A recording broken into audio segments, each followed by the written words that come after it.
Damn, it's probably been a long time since you guys saw me. There's been a lot going on for the past 2 months, probably including the TikTok video of me kissing another girl in the club, my sudden disappearance. So today in this video, I wanted to address everything. I don't know if I'm gonna keep this short or if I'm gonna just like spill everything. The reason I've been avoiding this whole situation, somebody told me it would be very devastating for the babies. The more I think about it, the truth needs to be revealed to continue on living like a healthy life. You probably know me from Gin and Juice. We started YouTube about 2 years ago. Somebody said that I left America because I missed my family and made a whole video about it, but that is not true. I would say I escaped because I was going through domestic violence. Shout out to Johnny Depp for giving me the courage to make this video right now. So, I don't know if you can see, I got a 2nd-degree burn mark from burning me with the hair straightener at 450 degrees Fahrenheit. I've had knives on my throat with somebody threatening to kill me. That somebody prevented me from having any power or control, including finances. Last year, we made a company called Gin and Juice LLC. She's the sole CEO and employee in that company. She did not want to put my name in there, I'm assuming because she thought I would run away or get myself a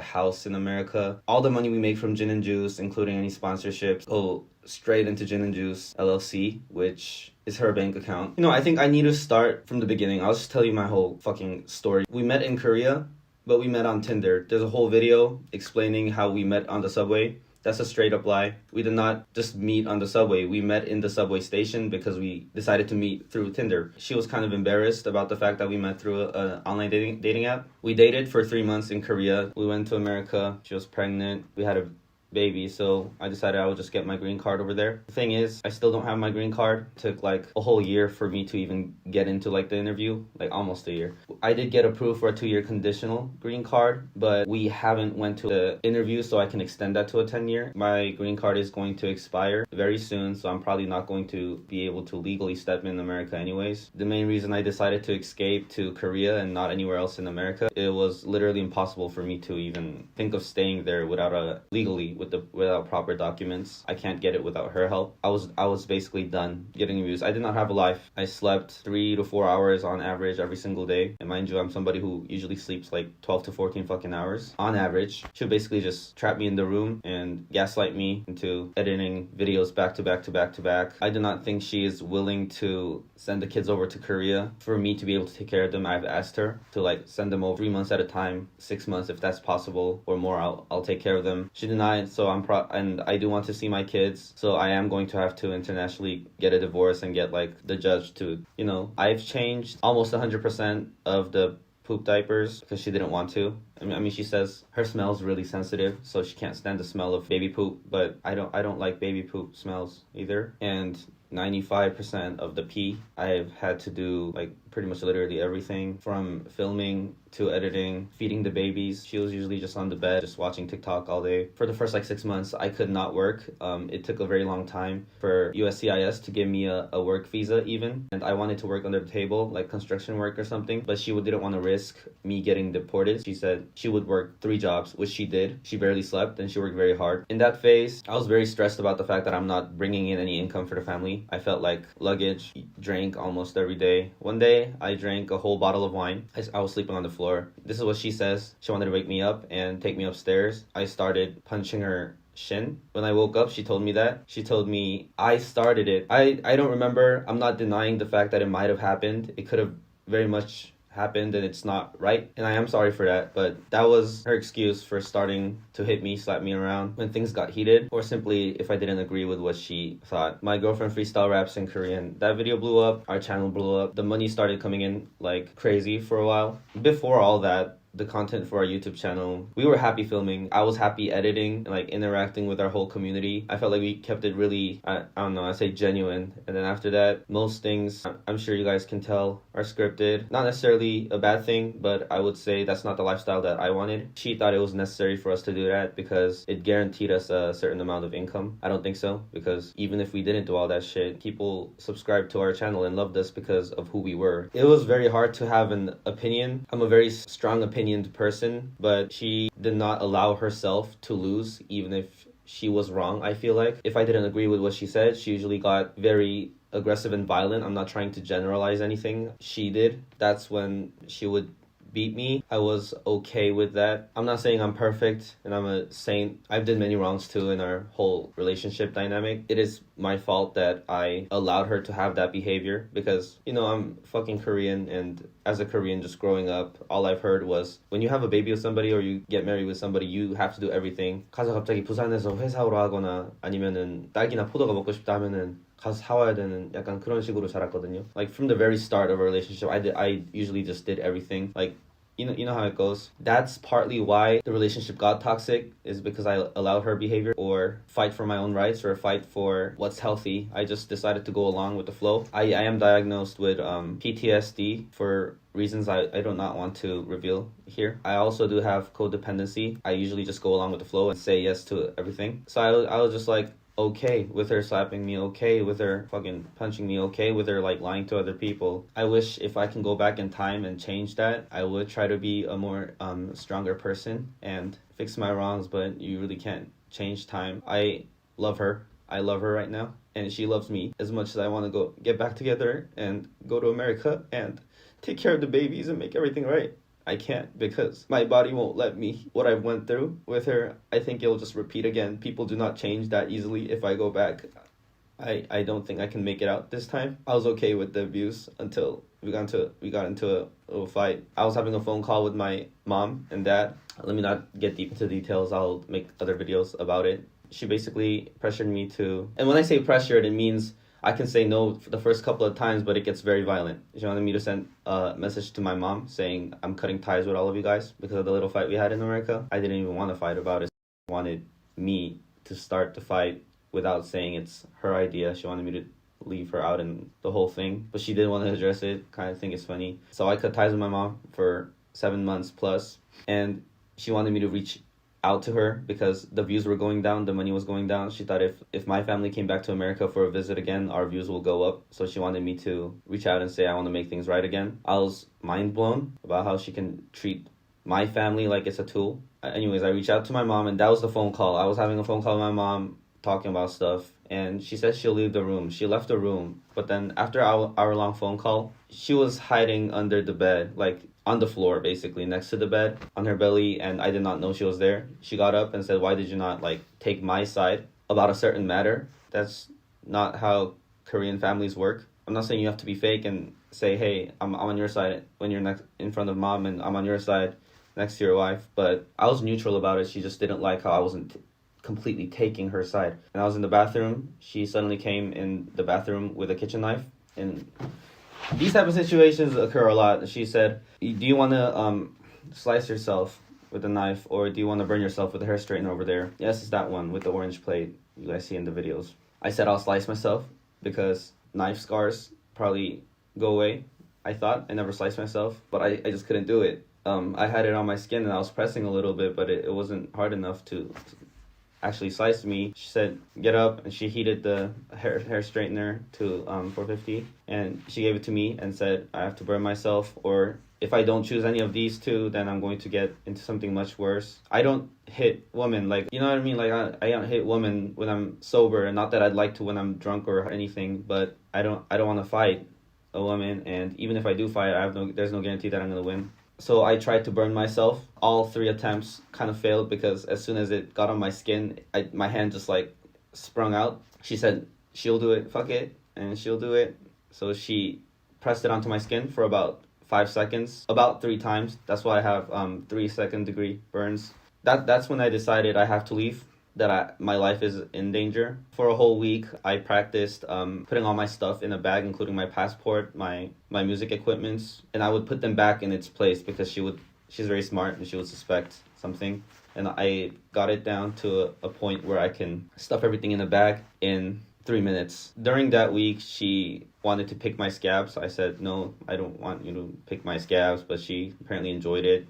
Funny thing about second-degree scars, it re-scabs. After you take off the scab, it scabs again. Basically, at this point, I'm mentally, I feel like I'm going insane. And one night, she was snoring. She usually doesn't snore. She has insomnia, so she sleeps like 4 hours. And she doesn't let me sleep while she's not sleeping, so that's why I usually get 3 to 4 hours of sleep. I just packed everything in the fucking bag, and I left at 4 a.m. I called my mom and said, this and that happened, I wasn't able to tell anybody because if I like any video calls and my phone is completely monitored, even my GPS is on so she can tell where I'm at, but I can't tell where hers is. I wasn't able to tell anybody or reach out for help to any friends. I left. She changed the password to all my Google accounts. She also changed the password to my Instagram. Everything is paid with her, under her name. Me cheating on her. There's no room for excuse. I did.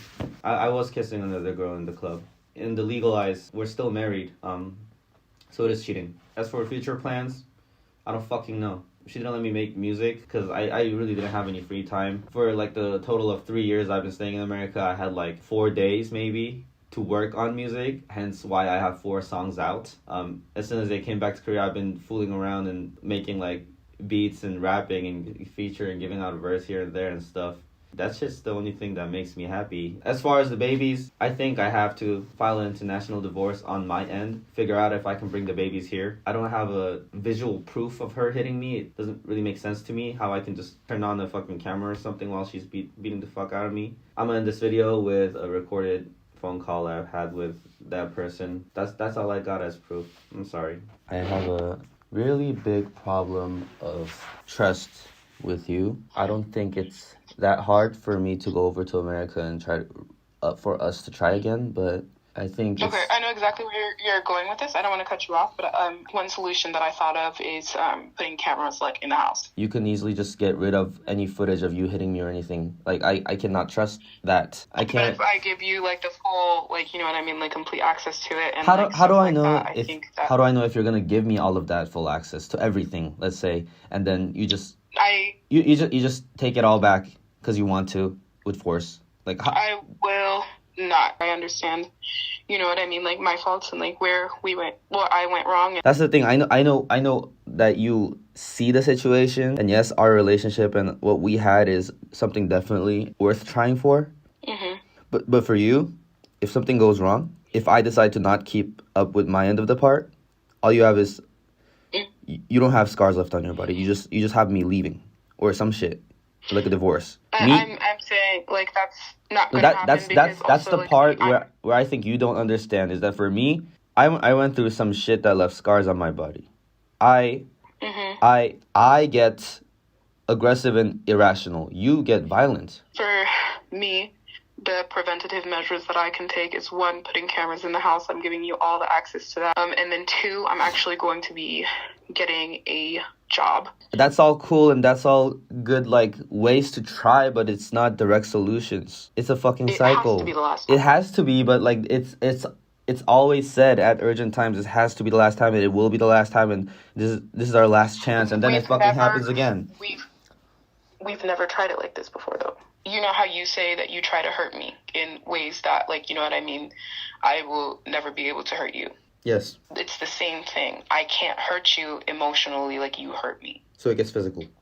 Yeah, and that became my outlet. I'm not saying that it's right, and I'm apologizing. I'm so sorry. If there's one thing that I've realized throughout this time apart is that I fucking love you with every single fucking fiber of my being. Can I tell you 2 things, too? Yeah, go ahead. Number 1 is that, for me, it's been hell, too, ever since I left. Yeah. Every single night. Like, I can't sleep well, and I can't, like, eat well, and my tendency to run away from everything just keeps getting worse and worse. I remember, you know, what we used to have. It was like I was in heaven, right?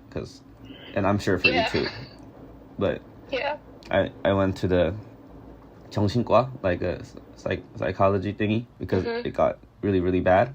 I couldn't do normal life. She told her everything, and she was like, if it got to the point that it got worse and worse, and she eventually like hakde you, like abused you. No matter how hard they claimed they would work on it, the chances of them actually changing, but she would personally strongly advise not going back to a partner that was abusive. That's the logical side, right? And me, I'm thinking I want to go back because I want to make everything fucking work, and we have kids, and I've been giving you a chance. I've been giving you a chance every day for 3 years. 영준아, 한 번도 봐주면 내가 진짜 보여줄게. 다시, I will not, I never will, so because I'm telling you, 영준, 나 죽고 싶어, 진짜. I've literally been suicidal this entire time, and I'm telling you, please just give me one more chance, and I will make sure that it never happens again. I'm telling you. I can't trust people anymore. Please, one more chance. I can't trust anybody One anymore. more chance, please. I'm You telling you. fucked me up. Myungsin, please, one more chance is all I'm asking for. I understand that, and I'm so sorry, and I apologize, and I'm just asking for one more chance. I'm telling you. I've been suicidal for the past 3 years. Never. Myungsin, I'm so sorry. I'm so I sorry. know you're sorry, but I can't. I love you, but 왜 그랬어? No, I love. 병준아, 나 진짜 너 없으면 나 못 살아. 진짜 나 못 살아. 나 진짜. I want to give you a chance, but I can't get out the feeling that if I do, I'm gonna be a slave again, and I'm gonna be beat like a dog again. You won't. I won't be treated. You I won't. will be treated like. I promise. With everything in me, I promise. 세훈이가 너를 너무 사랑해. Can you send me Savan and Saphir? I'll take care of them. No, he said, please just give me, you have to at least see me, please. It's happened before, then it'll happen again. Louder than words. Action And does I'm speak telling louder you than right words. now. Normal people wouldn't treat somebody like a fucking slave and not let them sleep and fucking physically harass them. Nobody. That's not regular toxic. If this was regular toxic, I would give it a chance 1,000,000 times. Those first couple days were like heaven on fucking earth, and I knew from that day forward you were my person. And I fucked that up majorly. I know I fucked it up. You remember when we had to sneak around and put you in my dorm room, and we were laying in the bed that one day, and we said it was too good to be true, and you were like a dream. And we said it was like a dream, babe.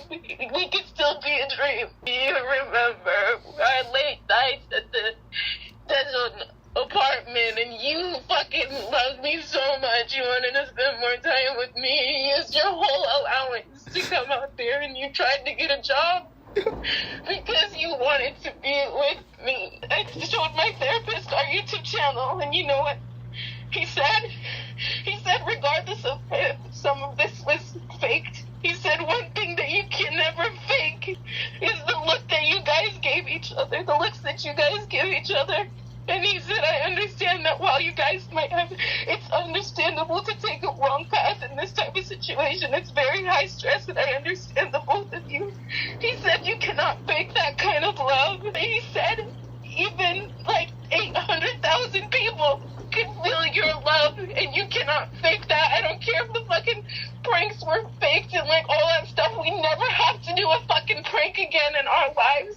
I fell in love with Myungjin, the musician, Myungjin, the weird guy, the goofy guy. And I didn't give a fuck what other people thought of you, what people thought of your fucking hair. I fell in love with Myungjin. But your actions showed different. Your actions showed me that all you care about is money, and all you care about is our YouTube stat. All you care about is my hair looking okay in the black community. All you cared about is... It's okay.